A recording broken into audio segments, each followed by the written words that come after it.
से हमें आपसे कुछ मिलने वाला नहीं है।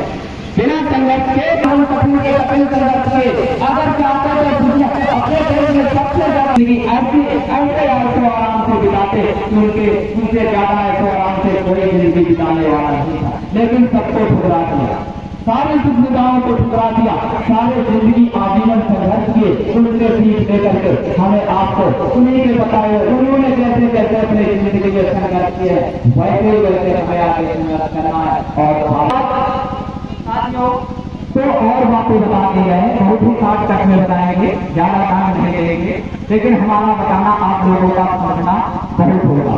अगली बात क्या बताए, मांस और मदिरा। मदिरा का मतलब ये नहीं सिर्फ शराब से, किसी भी नशीले पदार्थ का सेवन नहीं करना है। यही बात हमारे बुद्ध भगवान भी कहते हैं कि किसी भी नशीले पदार्थ का सेवन नहीं करना। नशीले पदार्थ के सेवन करने से जानते क्या होता है, जिस प्रकार सारी बड़ी ठकठका करके एक जगह पर खड़ी हो जाती है, उसी प्रकार आपके शरीर का इंजन ये दिमाग है, अगर इसमें किसी प्रकार का नशा करोगे तो ये ठकठका करके खड़ा हो जाएगा। क्या होगा, आपके विकास की गति रुक जाएगी। जब आपके विकास की गति रुक जाएगी, क्या मतलब है, हम आप लोग आगे बढ़े, जब आप ही शराब पी करके ठकठकाते खड़े हो जाओगे तो बाबा साहब के मिशन को कैसे पूरा करोगे। इसलिए साथियों, मांस और मदिरा यानी किसी प्रकार के नशीले पदार्थ का सेवन हमें आपको नहीं करना है। ये हमें आप लोगों के साथ जोड़कर निवेदन है साथियों, तभी बाबा साहब का मिशन आगे पूरा होगा। और अगली बात एक बहुत ही महत्वपूर्ण बात कह के गए हैं, देख लीजिए फोटो में बहुत ही ध्यान देने वाली बात, बाबा साहब देख लीजिए कैसे फोटो खिंचाया, इन्होंने ऐसे फोटो खिंचाया। तो ये क्या बता करके गए हैं, हमें आपसे ये क्या बता रहे हैं, क्या बता रहे हैं, क्यों ऐसे क्यों नहीं किया है।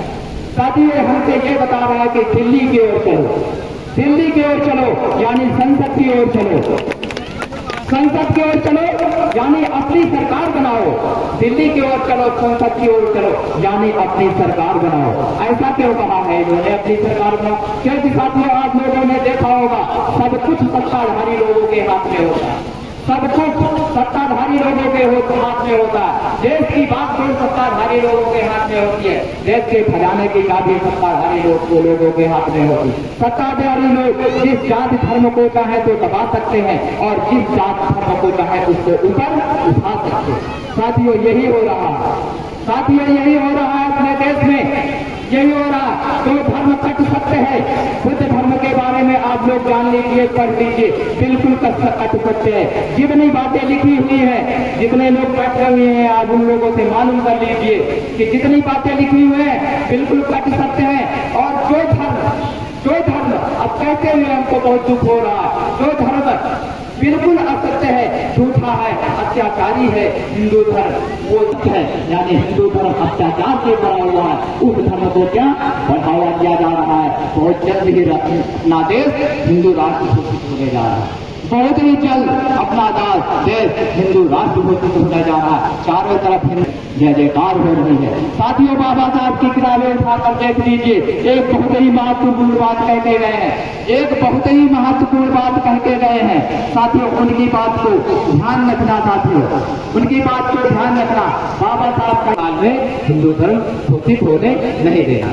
साथियों अब अंतिम बात, बाबा साहब जो सरकार बनाने के लिए बात कह गए, बस यही बात है, बहुत ही मुख्य बात। साथियों अपनी सरकार कैसे बनाना, आप लोग कहते होंगे कैसे बना अपनी सरकार, तो साथियों सुन लीजिए, एक उदाहरण दे करके आप लोगों को समझाना चाहते हैं कि हमें आपको अपनी सरकार कैसे बनानी। साथियों आप सभी लोग घड़ी बांधते होंगे, आप सभी लोग घड़ी बांधते होंगे, घड़ी में कितनी सुइयां होती है, फटाफट बताते जाओ। तीन। घड़ी में कितनी सुइयां होती है? तीन। तो एक सुई को समझ लीजिए, एक सुई को समझ लीजिए अनुसूचित जनजात एसटी, और एक सुई को समझ लीजिए अनुसूचित जात एससी, और एक सुई को समझ लीजिए ओबीसी अन्य पिछड़ा वर्ग। ये तीनों जातियां हमारे देश की मूल निवासी जातियां हैं। इन्हीं को शूद्र, अछूत और गुलाम बना दिया गया था, इन्हीं को शूद्र, अछूत और नीच गुलाम बना दिया गया था। तो मान लीजिए एक सुई हो गई, तीनों सुइयां हो गई। साथियों अगर ये तीनों सुइयां मिल जाए, संगठन की बात है कर रहे हैं, अगर ये तीनों सुइयां मिल जाए, मिला दे, या जिस समय तीनों सुइयां कर ऊपर हो जाती है, साथियों कितना बचता है? 12 कितना बचता है? 12 बजता है जब तीनों सुइयां तर ऊपर हो जाती हैं, यानी तीनों लोग जिस दिन संगठित हो जाएंगे, तर ऊपर का मतलब संगठित हो जाएंगे, उसी दिन क्या होगा, 12 बज जाएगा।